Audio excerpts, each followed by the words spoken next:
Excusez, je suis très enrhumée, mais je vais quand même conclure mon premier point sur ce qui concerne le procès Onana, 6 ONG français des droits de l'homme, pour ce qui concerne la négation du génocide. Alors, moi personnellement, j'ai travaillé avec HCR pendant 5 ans, 4-5 ans, à Genève et aussi en Afghanistan, Pakistan. Et mes collègues qui étaient sur le terrain, qui ont quand même passé des années sur le terrain, 3 ans dans la région, quand j'achetais tous les bouquins qui étaient sortis à l'époque sur l'implication, disons, l'implication des Français dans le génocide, j'avais finalement un peu d'argent, je pouvais acheter des livres, j'étais là, je vais acheter ça, je vais acheter ça. Et bon, et mes collègues m'ont dit, mais écoute là, tu te trompes, hein, c'est de la propagande ce que tu lis là. Nous, on était sur le terrain, on a vu qui tu es. Et c'était un coup d'État américain et on pourrait parler plutôt de génocide Hutu. Donc ça m'est resté quand même dans la tête pendant des années. Mais à l'époque, j'étais un peu naïf et un peu jeune comme ça et j'avais pas compris vraiment. Ici, il y a la fondation Nenio Basso, ceux qui à l'époque avaient vraiment, disons, ils étaient en faveur de Gbagbo, ils avaient même acheté ses livres et tout ça. Vous voyez là, c'est tout un truc sur... c'est une très belle bibliothèque, mais à l'époque, je leur ai demandé de m'aider avec l'histoire de Gbagbo. Au dernier moment, ils ont eu peur. Bon, on devait organiser un méga réunion au Parlement.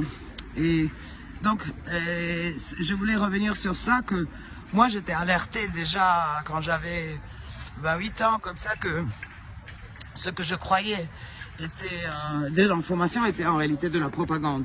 Pourquoi des collègues à moi qui étaient sur le terrain, qui ont vu les choses pendant 3 ans, devraient mentir? Quel intérêt?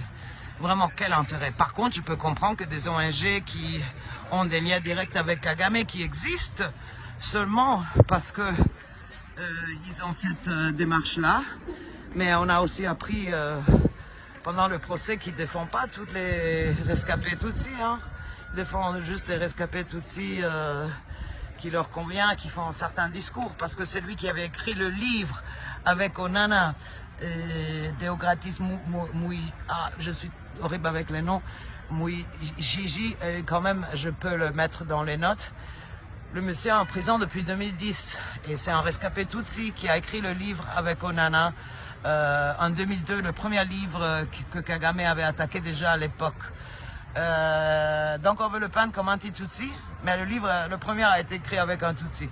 Donc on fait une confusion, un amalgame, au lieu de distinguer entre FPR, qui est naturellement sont des Tutsis de l'étranger, sont des Tutsis qui sont, comment on dit ça, excuse-moi, c'est un policier là qui m'a dit de bouger, qui sont les Tutsis de l'Ouganda, venus, qui étaient en exil depuis la révolution sociale qu'on a vue au Rwanda. Mais première chose donc, pour finir, que j'ai retenu de ce procès, on veut criminaliser la résistance congolaise, donc créer des précédents légaux en France où on parle de discours de la haine, discours ethniciste, etc., pour cacher ce qui est une guerre internationale contre l'Est de la RDC, parce que vous allez entendre souvent, il y a beaucoup de groupes, il y a 100 groupes, il y a 100, sans distinguer ceux qui sont des groupes d'autodéfense, qui cherchent de protéger le pays, les Wazalendo, etc., les réfugiés Hutus qui n'ont plus de place et qui ne sont pas en vrai danger de ce que disent même des câbles de Wikileaks ou même d'autres câbles. Voilà, on est quand même en Italie de nouveau. Pas ça. Et donc, non, je blague, je vole un peu l'idée de Christophe que j'adore bien. Il fait des podcasts comme ça, il te montre la ville en même temps comme ça, pendant qu'on raconte des choses horribles. Là, vous voyez, là, c'est une tour de Borromini. Une très belle tour, voilà, comme ça. Ici, on est dans la place Sant'Eustachio, qui est, disons, l'endroit où on peut boire le meilleur café de tout Rome. Et Piazza Sant'Eustachio, très connu. Et donc ce que je voulais, pour conclure, ils veulent criminaliser la résistance congolaise en faisant semblant que c'est une question ethnique. Et c'est pour ça que l'un des avocats là qui était à charge contre Nana, un certain Maingain, un truc comme ça en belge, il s'est mis à pleurer d'ailleurs face au juge quand on lui a dit mais vous travaillez quand même pour Kagame, non? Et là il s'est mis à pleurer, non mais moi je travaille pour tout le monde, et je sais pas quoi. Donc peut-être c'était vraiment bizarre de sortir des larmes de crocodile dans un moment où vraiment on lui posait juste cette question parce que effectivement il a défendu les soldats FPR accusés par Brugère, comment il s'appelle, Brugère, le procès qu'on voulait tenter contre Kagame, ou quand même et il y en a eu un autre aussi en Espagne, voilà. Donc tous ces gens-là, ils sont tous des négationnistes, commencent à devenir beaucoup, hein. S'il faut là maintenant prendre la juridiction espagnole, la juridiction française, la juridiction, tous les livres qui vont le sortir. Donc, ce monsieur-là, il a aussi fait ce discours et aujourd'hui il défend les soi-disant Banyamulenge, qui sont, vraiment ça veut dire les réfugiés à côté de la montagne de Mulenge. Il y a certains qui sont là depuis les années 30 ou même avant, mais il y a certains qui ont rejoint naturellement le FPR pendant l'invasion quand on a de nouveau fait le deuxième changement de régime en chassant Mobutu. Mais ce que je veux dire avec ça, c'est que c'est très dangereux parce que ce monsieur maintenant, ils vont créer des vidéos, des documents, des précédents légaux, des documents, voilà, de toutes ces ONG qui vont dire « Ah oui, dans le Congo de l'Est, il y a les gens qui s'en prennent aux Tutsis ». J'ai même vu des vidéos sur Twitter où il disait que les voleurs de Goma c'était des Tutsis, on est en train de s'en prendre à Tutsis, où on avait carrément brûlé des voleurs sur place.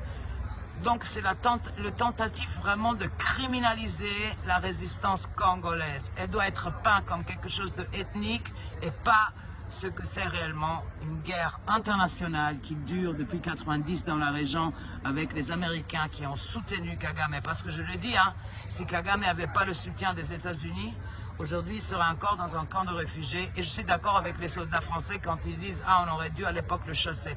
Parce que c'était une agression, une prise d'armes, quand il y avait quand même un procès de paix. Il n'y avait pas besoin de tout ça, ils ont pris les armes. On a vu la même chose en Côte d'Ivoire avec les forces nouvelles, non, où Gbagbo leur a tout donné, et peut-être c'est ça qu'il n'aurait pas dû faire. Et dès que ils attaquent, ils ont tué, mais seulement à Douekoué, ils ont tué 5000 personnes, ils ont brûlé dans une journée. Mais eux, ils sont tranquilles là, pendant que Gbagbo et Charles Blégoudet ont passé 9 ans à la CPI. Donc la dernière chose que je vais dire, c'est que cette loi française dit aussi qu'il ne faut pas nier les institutions. Mais quelles institutions? Les institutions néocolonialistes comme la CPI ou comme le tribunal d'Arusha qui voulait enfoncer une histoire et pas regarder l'autre. Non, ça c'est pas... On ne peut pas imposer ça par la loi parce que demain, quand on fera les vraies recherches sur ce qui était le tribunal d'Arusha et ce qui est la CPI, on va voir que c'est des juridictions néocolonialistes qui n'ont rien à voir avec la justice, mais vraiment rien. Lisez le livre de Juan Branco sur Jema Katanga, mais c'est dégueulasse, vraiment, on peut que pleurer. Merci.